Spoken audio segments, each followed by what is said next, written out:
Kia ora. My name is Ashley Dean.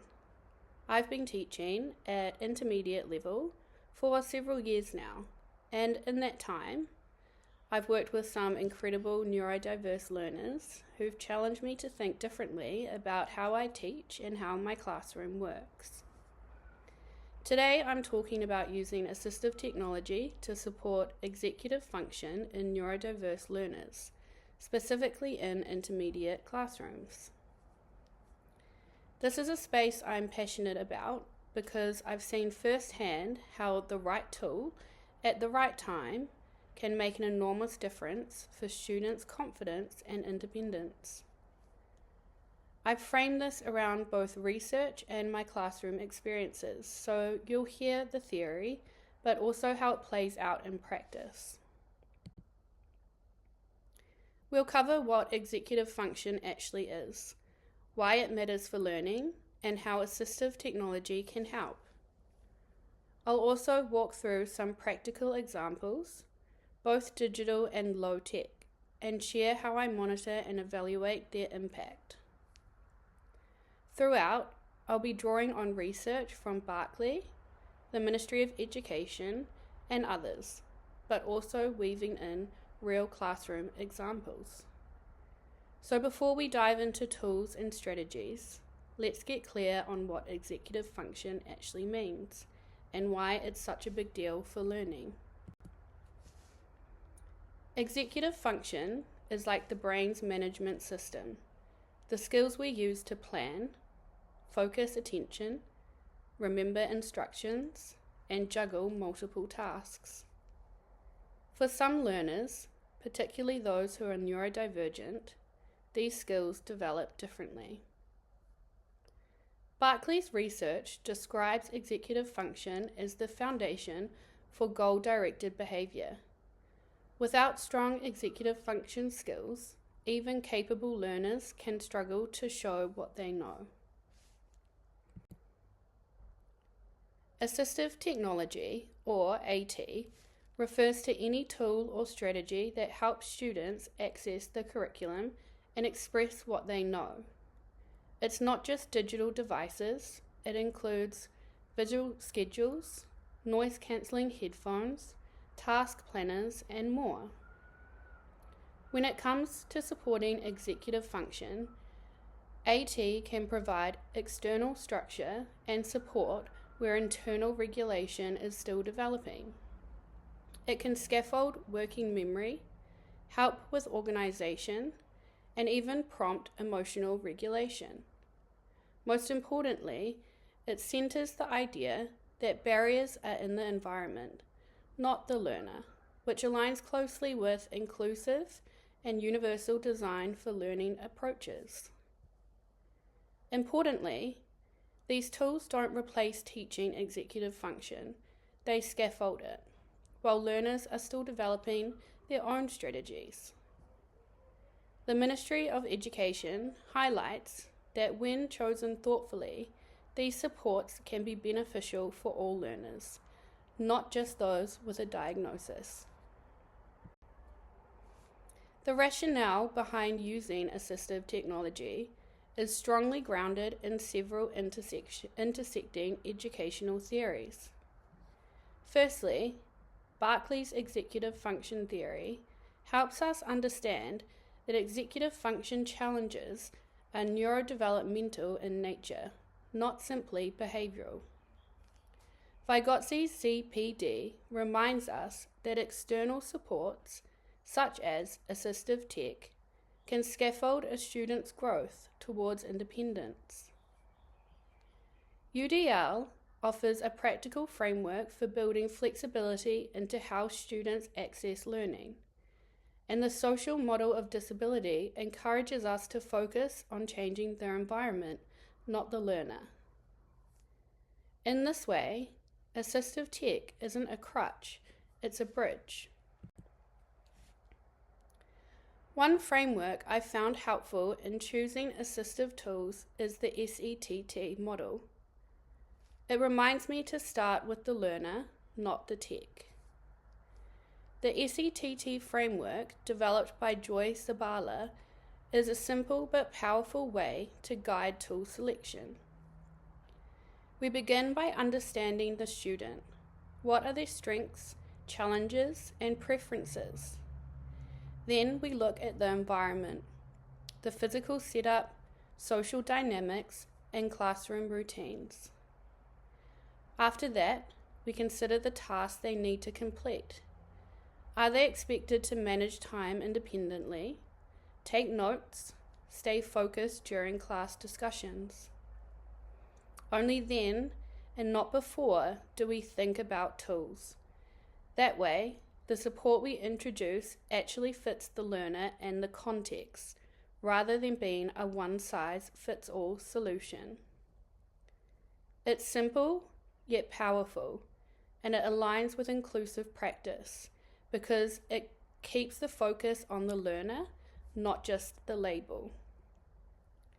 Let's look at some practical tools and how they align with different executive function skills.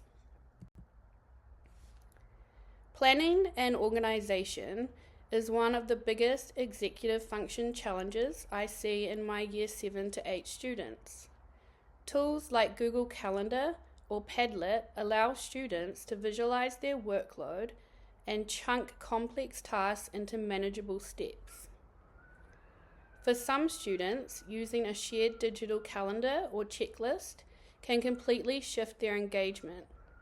For others, having a paper-based to-do today planner gives them the structure they need. Assistive technology here isn't just digital.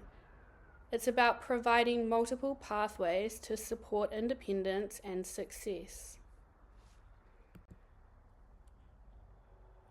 Working memory allows students to hold and manipulate information in their minds, like remembering multi-step instructions or mentally organizing ideas before writing. For neurodiverse learners, this mental juggling act can be overwhelming. Tools like voice recorders and step-by-step screencasts give students control over how often and when they engage with information. Simple tools like sticky notes or text-to-speech can dramatically reduce cognitive overload and support learning in real time. Many of my students know what they need to do, but they just can't get started. That's where assistive tech can offer just the right prompt or structure to begin. Tools like visual timers or Pomodoro apps help break learning into manageable chunks. Headphones or ambient noise apps help create a calmer sensory environment. For some students, it's about having a first step card or digital sticky note that gives them the nudge they need to initiate independently. This summary pulls everything together, matching tools to the key executive function domains. I've found this approach really useful when planning support for students. It helps me be intentional about why I'm introducing a particular app or scaffold, rather than just picking tech for the sake of it. Even low-tech solutions like printed checklists or physical timers can make a huge difference when matched thoughtfully to the learner's needs.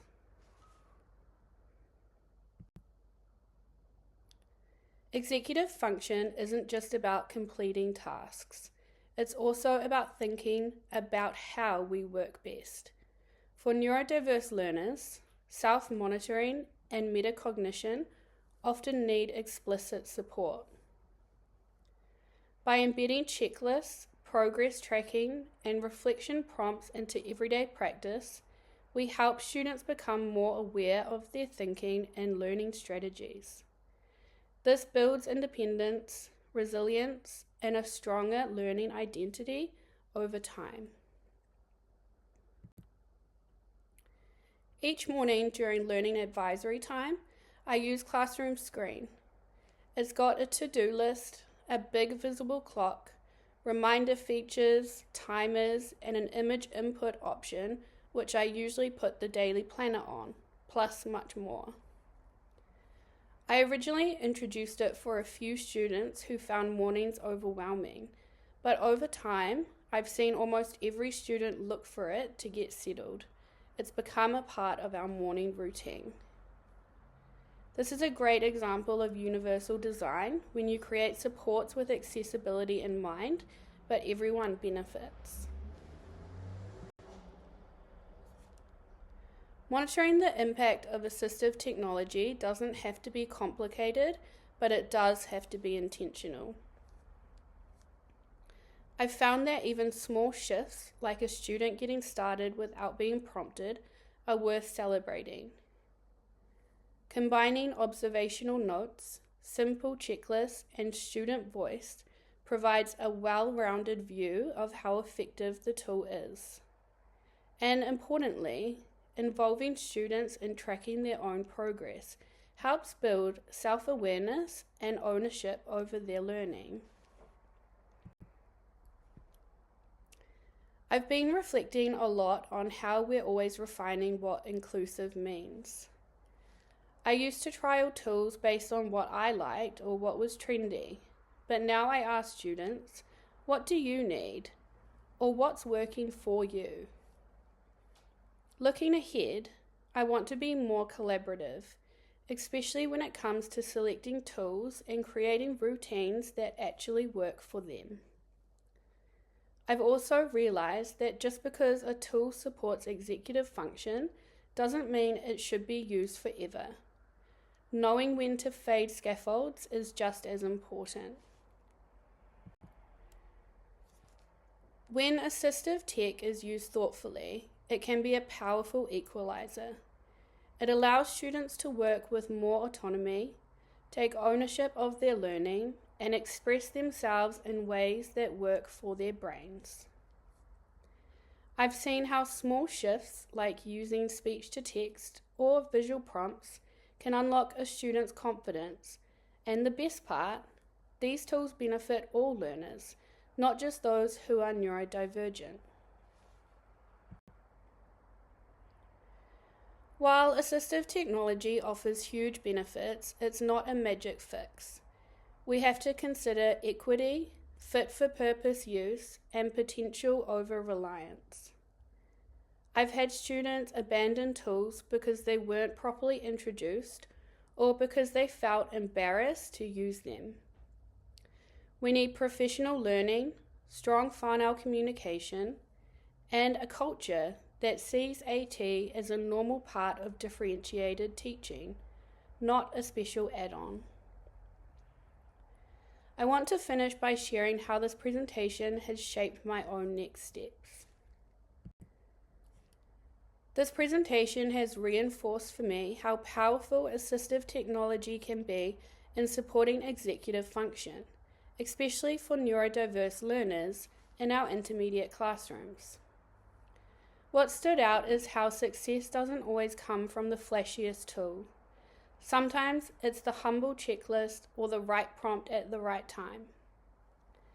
Moving forward, I want to be more intentional about matching tools to student needs and normalizing their use in everyday learning. Because when we do that, we're not just supporting learning, we're affirming identity. At the end of the day, assistive technology is not just about the gadget or the app. It's about creating the right conditions for learners to thrive. When we choose tools with the learners at the center, we're not just meeting a need, we're building independence, confidence, and a sense of belonging. My hope is that we all keep asking, what will make this learning space work for every student? Because when we get that right for our neurodiverse learners, we get it right for everyone.